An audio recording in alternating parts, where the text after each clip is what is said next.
The sanctity of human life is under assault. Find out how and what you can do about it in this edition of Life Matters with Brian Johnston, Western Regional Director of the National Right to Life Committee.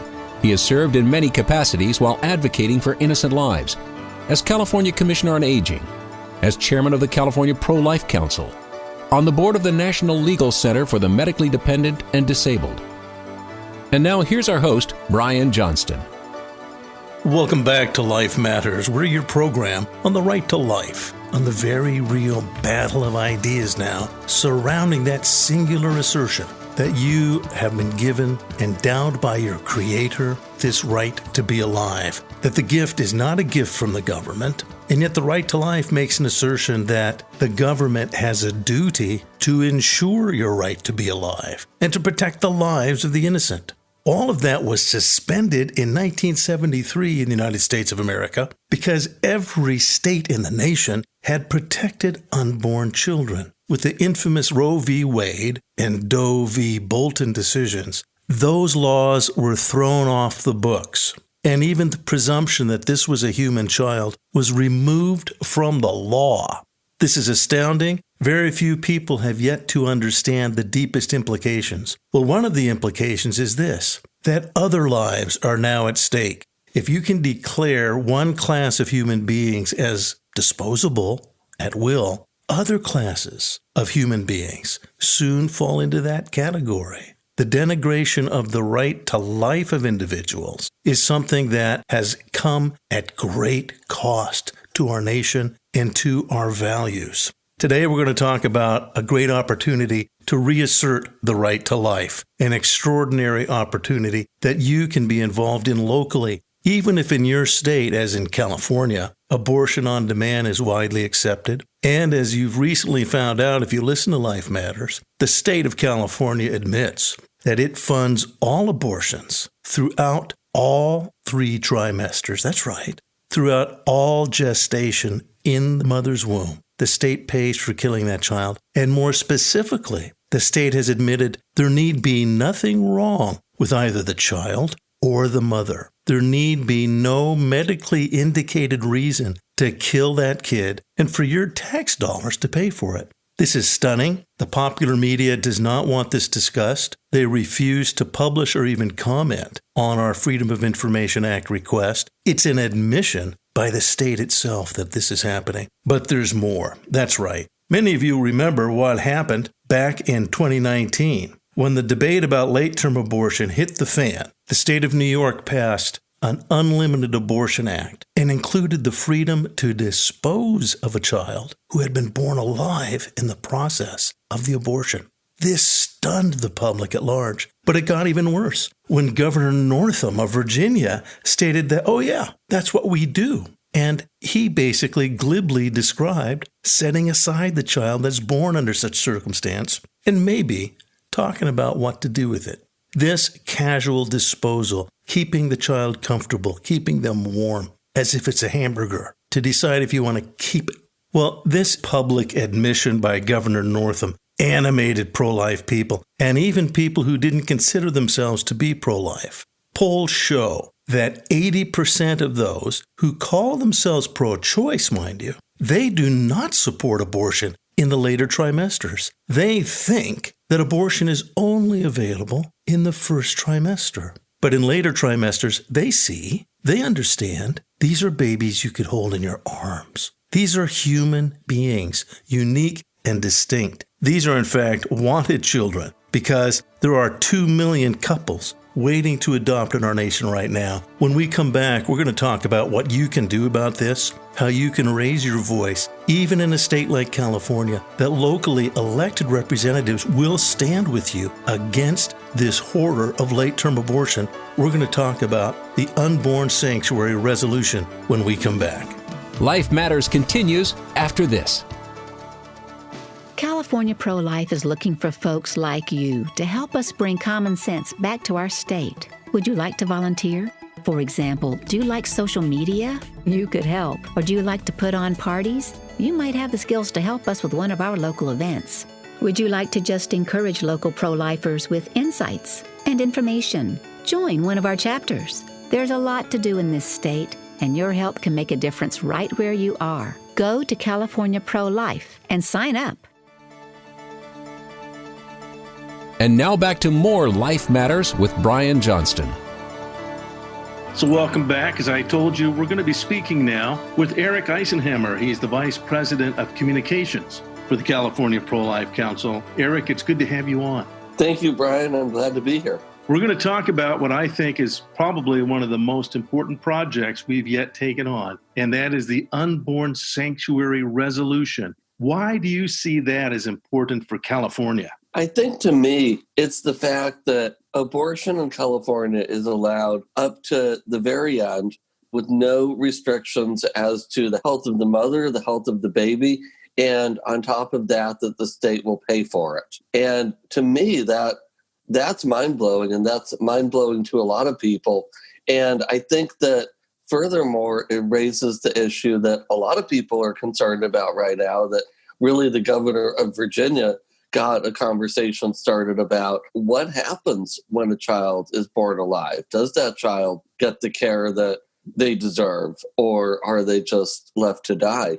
Yes, exactly. I think that's really what started these resolutions. It was back in 2019, and you hit the nail on the head, Eric. This has been quietly practiced, but never talked about. And that's why most people, if you look at polling, most people will actually say they're pro-choice because they've been taught by a dishonest media. And I can't overemphasize that phrase, dishonest media. These are ideologically inclined people that control what other people think. And they know that. They're very proud of the fact that they can influence the thinking of other people. They are supportive of the radical feminist ideology that a woman can own a baby and that she can kill a baby that she owns. Now, that's not the historic perspective of bringing children into the world. And in fact, that issue of human ownership was dealt with in the United States in the 13th Amendment. You can't own another human being, and you aren't free to kill another human being you own. And we brought an end to that when we ended slavery. This is a serious ethical and legal issue that's been fogged up. It's been fogged up by the media, but they've also fogged up how often this happens and the degree to which it does happen. And most Americans think that abortion is only in the first trimester. And yet when they're asked about these things that Governor Northam admitted doing, basically, he implied he's been involved, but in point of fact, he clearly implied that he supports it, just setting the child aside when it's born alive in one of these late-term abortions. When people are asked about that, the polling completely inverts. And the average pro-choice person does not support this kind of abortion. That's why the media does not want to talk about. They don't want people knowing this is going on in the name of Roe v. Wade and Doe v. Bolton. They want people in the dark. They want unlimited access to abortion as part of a right in certain parts of the Democrat Party. This is essential. You cannot advance in the Democrat Party if you do not support abortion on demand. So the truth has to be made known, particularly here in California. I couldn't agree more, Brian. And most people do agree with us, like you said, which should give us and should give other pro-life people confidence as we talk about this, knowing that even though there are, powerful interests who would really rather not see this discussed, this is something that they're going to get a lot of support from. I think the numbers I've seen are about 80% of people agree on this, and it's real and it's happening. And it's been examined in other states and in other places, and it makes them really uncomfortable. But it's something that we got to bring up just for the sake of what's right, for the sake of, this tugs at my conscience to know that this happens and that nobody's doing anything about it here in California. There was a hearing in Florida a few years ago on this exact issue. And they brought a lobbyist for Planned Parenthood to answer questions. And they asked her, just directly asked her. They said, well, what does your organization do if a baby is born alive? And she really wouldn't answer the question. She wouldn't agree to what I think is a common sense idea, and what most people agree is a common sense idea, that there should be some protections for that baby. She said, when she was asked, what would happen? What would you do? She said, well, that would be a conversation between the doctor and the patient. And the representative, one of the representatives who was asking questions, he said, well, in my opinion, at that point, won't the patient be that baby that's struggling for life on the table? And she, even then, she just said, well, that's a very interesting question.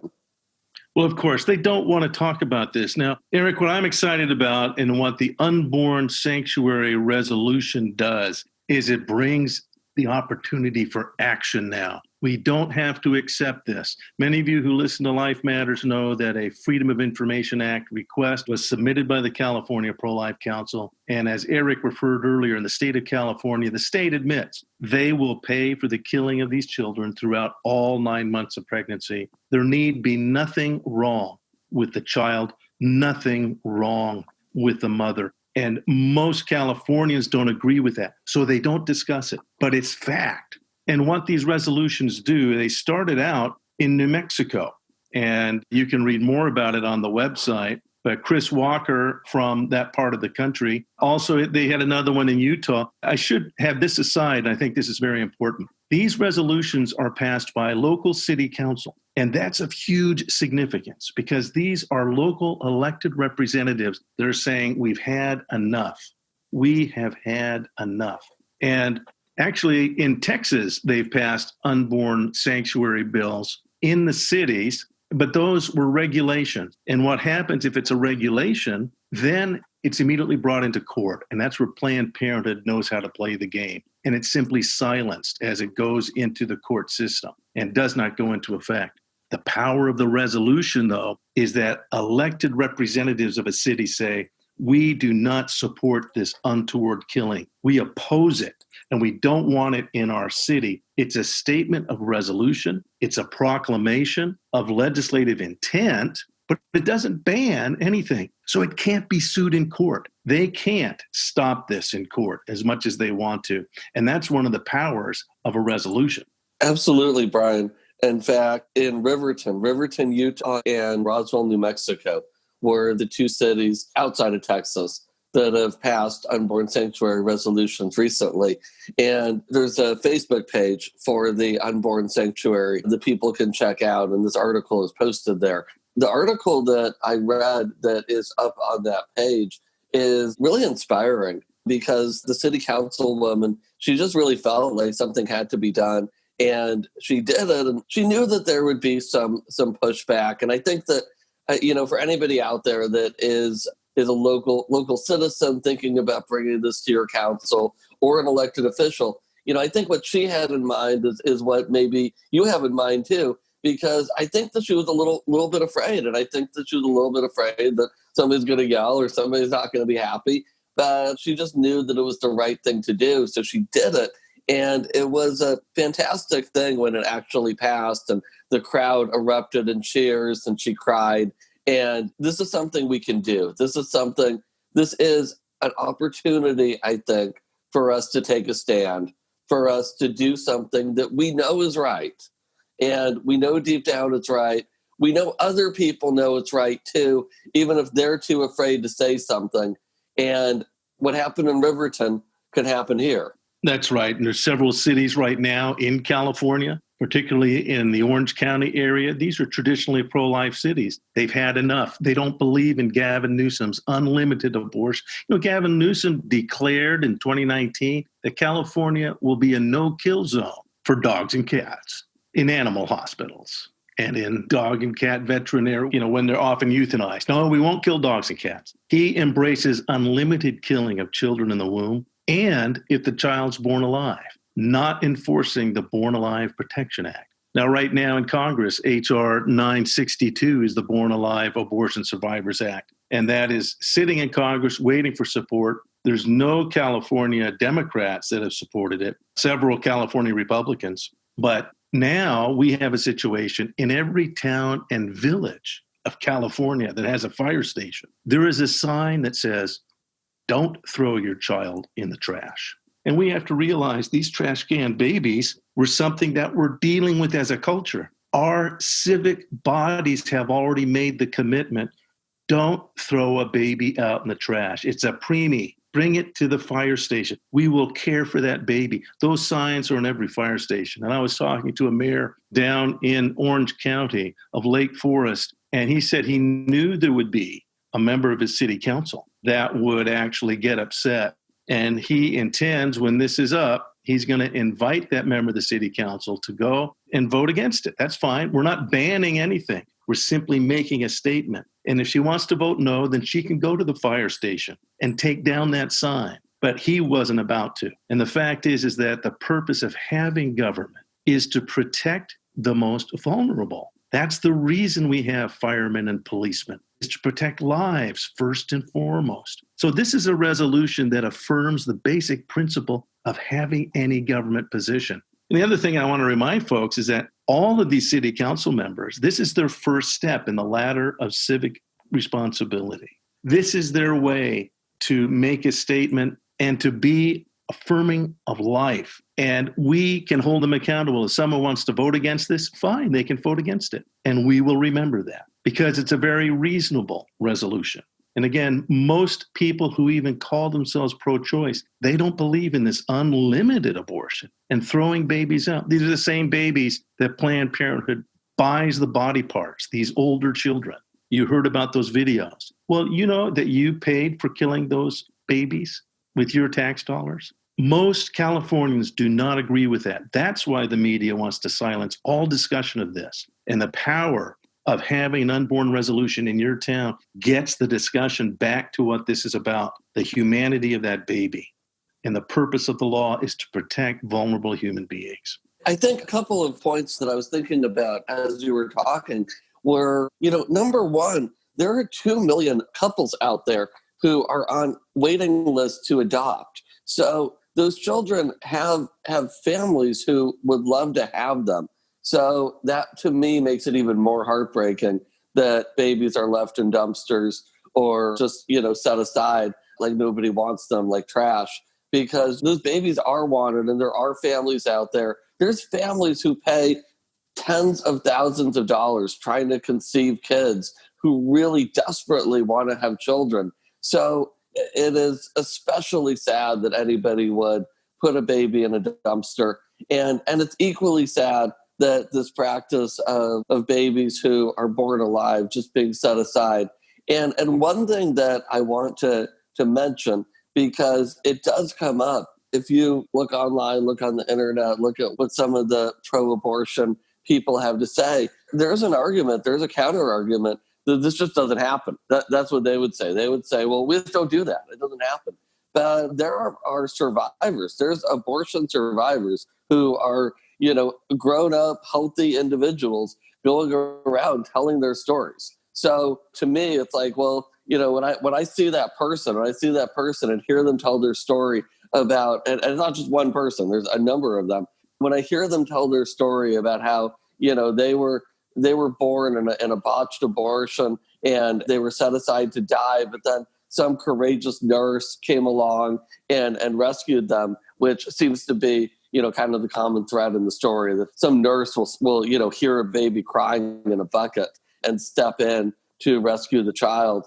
This is a real thing. They would tell us that it's not, but it is a real thing. And it is something that in California, like we were saying earlier, with there not being any effective regulation against this, we don't even know exactly how much this is happening, but we do need to make a statement for life and to stand up for these children.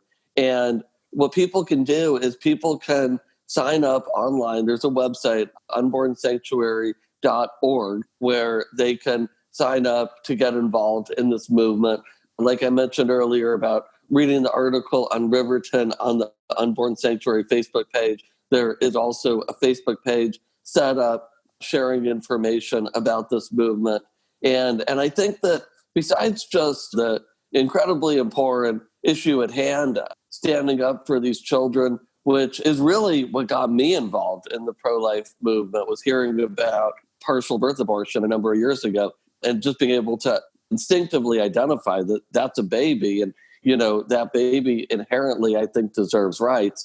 It also is something that can bring people together, people who are more conservative. that can bring us together and motivate people to come out and vote in November. It's something to get us involved politically so that we can take action, so that we can build a better society and a more humane society and a kinder society where children have a clear message that they are loved and they are wanted. That's right. And we know that abortion will be an issue in this election. We know what the LA Times, NBC, ABC, CBS, PBS does every election cycle. They'll talk about abortion, but they're going to talk about choice. They're going to talk about women's rights. They're going to talk about oppressive religious people, but they will not talk about the actual facts and the actual human beings that are being thrown out. They will not look at late term. They will not discuss it. And as I said, it is now been proven, they have belied their argument that this is only for the hard cases that they kill older kids. On Life Matters podcast, episode 215, I interview Sheila Green, Vice President of the California Pro-Life Council, our attorney who filed the FOIA request, Freedom of Information Act request. And she explains why this is happening, and it's never discussed in the media. Roe v. Wade and its companion decision, Doe v. Bolton. In Doe v. Bolton, which is the operant decision, it says that the doctor makes the final decision. The abortionist decides whether or not a woman's, quote, health is in danger. And then it defines health as sociological, emotional, relative to the woman's age, any factor the attending physician determines to be affecting her health. So this is psychobabble. It's got nothing to do with her life being in danger. And the state of California has put in ink. They'll pay for killing the kid, nothing wrong with the mother, no medically indicated reason. We have to pull back the curtain like Toto in The Wizard of Oz. We may be small, but the fact is that you've been lied to by the dominant press. They are killing babies because they think they can, and they own these babies. They're selling the body parts of these babies. When will you be enraged? The great thing about a resolution, it allows you to stand up in your city. It allows your city council members to say, we do not endorse this. We stand against Governor Newsom's regimen of unlimited abortion. We will not go down as supporting current California policy, not in our town. And it gives them a chance to have a voice and to talk about these vulnerable human lives, because the reason we have government is to protect vulnerable lives. Anything else, Eric, real quick as we wrap up? You know, I would just encourage people to get involved and say that this is something that we can do. I think that we are already seeing the tide turning. I think we had something really exciting happen in the congressional race in Southern California, where Mike Garcia was just elected as a strong pro-life individual. And one of the first things he's going to do in Congress, he said, is to support pro-life legislation. So that was a swing district. I think that not only is this an issue that is morally the right thing to stand up for, but it's also something that we can win talking about, that there's a lot of people who care. There are a lot of people that are good people. And I think that it's time for us to take a stand for what's right. And I think that our communities are going to rally around with us behind it, because I think everybody can know when you see these babies that this is real and that these children deserve a chance. That's right. So go to unbornsanctuary.org. You can look up your town. Most of this is starting in Orange County, but you can also submit your town and you'll get more information on this. The power of this, as Eric has said, is that all politics is local. Your voice is much more powerful locally than it is in the 40 million voices of California. When you get together with fellow pro-lifers and say, look, we do not want any more cover-up of late-term abortion. We do not countenance this. We support what our firemen are doing because that's where our money should go, is protecting vulnerable lives. We don't want to put our money into abortionist's pocket that will kill that same child and throw it away. So it's a wonderful education opportunity. And again, what are the website again, Eric? Unbornsanctuary.org, and on Facebook, facebook.com/Unborn Sanctuary. Great. Thanks again so much. We really appreciate you, Eric. Thank you, Brian. Life Matters continues after this. Life Matters is sponsored by the California Pro-Life Council, the state affiliate of the National Right to Life Committee. To find out more on how you can help and be involved right where you are, go to californiaprolife.org. That's californiaprolife.org. We'll tell you how you can get involved in your local community, how you can be effective if you want to be a pro-life speaker. We have training programs and open doors of opportunity for you to speak on the life issue. If you'd like to donate your car or a boat, you can do that at californiaprolife.org. Car Easy makes it easy, and you find that on our website. We get the most of any donation program. Car Easy allows us to get the most out of your car. Maybe you're not getting the trade-in value you wanted. Maybe it's just not running the way it used to. Let your car be used for life. Go to californiaprolife.org and find out what you can do to make a difference. californiaprolife.org. Be sure to subscribe to the Life Matters podcast with Brian Johnston. Go to lifematters.life to subscribe. And now back to more Life Matters with Brian Johnston.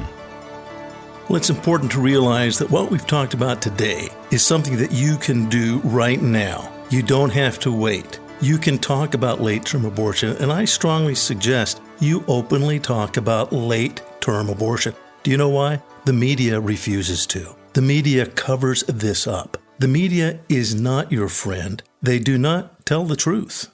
They have covered up the meaning of Doe v. Bolton. That's the controlling legal authority. That is that an abortionist decides what the woman's health means. It could be her psychological health, her sociological health. It could be her future emotional and sociological well-being. Maybe she won't like having the kid when the kid's 3 or 4, and the abortionist makes that decision in the name of her health. It's got nothing to do with her life, and as the state of California has admitted, it's got nothing to do with any medical condition. It's psychobabble. But that's the law of the land under Doe versus Bolton. Again, go back to our episode 215 for a deeper discussion on both the Freedom of Information Act request. Go to lifematters.life. The interview with Sheila Green is there, episode 215, and we talk as well about Doe v. Bolton. You need to understand that late-term abortions are happening, and on healthy kids, inside healthy mothers. Your neighbors disagree about those even happening.